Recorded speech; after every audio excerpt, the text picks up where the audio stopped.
Аз, докато стоя и чакам следващия столетник, той тази година, 26-та година, ще навърши 103 години. В Априлци живее. Дядо Никола се казва. Аз ще му говоря на ви, защото имам огромен респект към столетниците. Той има много интересна история. Доскоро се е качвал на покрива на къщата си, за да я оправя, обаче децата вече не му позволяват и той е много гневен на това. Чисти улицата пред къщата, също така много го дразнят високи треви и затова постоянно коси с една електрическа косачка.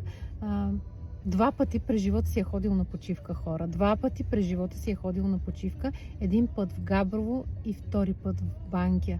Можете ли да си представите два пъти в живота си на почивка? Цял живот следва тази линия на живота да работи, да работи, да работи и това му е всъщност самия живот.